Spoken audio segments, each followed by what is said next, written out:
Playing a game, miss a few shots, and instantly think that your sense is wrong. So you go and change it.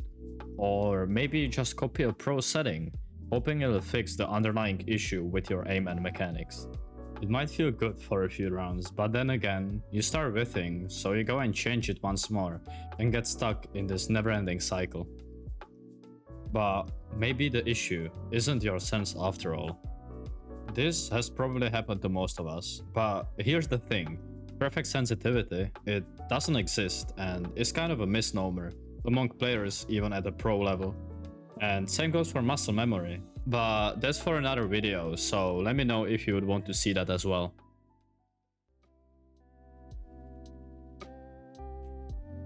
The obsession with finding perfect sensitivity is everywhere, and we can even find videos mentioning it from popular creators like Furious or Tens.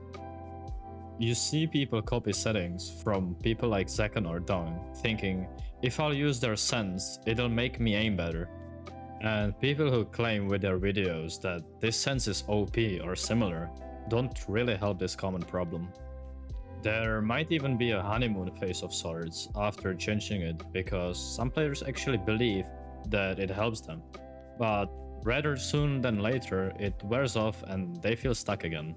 But let's be real, most of the time, people are just avoiding the truth and are looking for a quick band-aid fix instead of putting in the work to become the player they strive to be.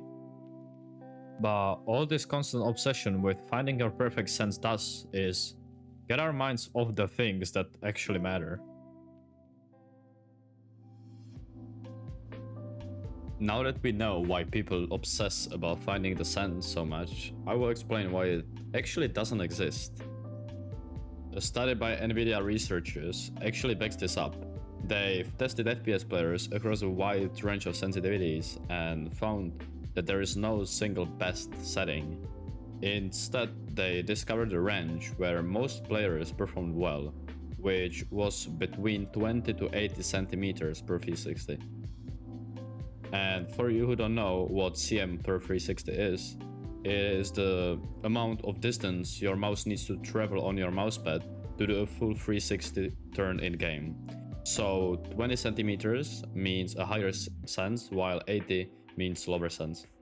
Now that we have that out of the way, another thing I see a lot is players relying on sense calculators, thinking that if they copy their exact sense over to a different game, it'll make them perfectly consistent across the game. But that's not really true, because different games require different sets of aiming skills.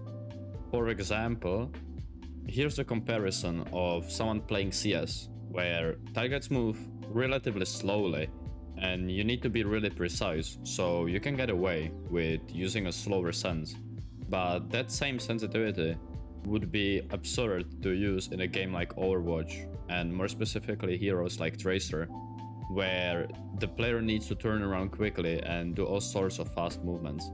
And this also applies to role within games like Overwatch, because the aiming needs vary so much from hero to hero, and because of that, players often change sensitivities across the different heroes.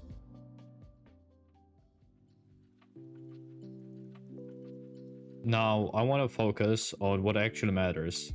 It's not the sense you choose, as long as it's in a somewhat reasonable range and is comfortable for you to use. Try using tools that help with improvement.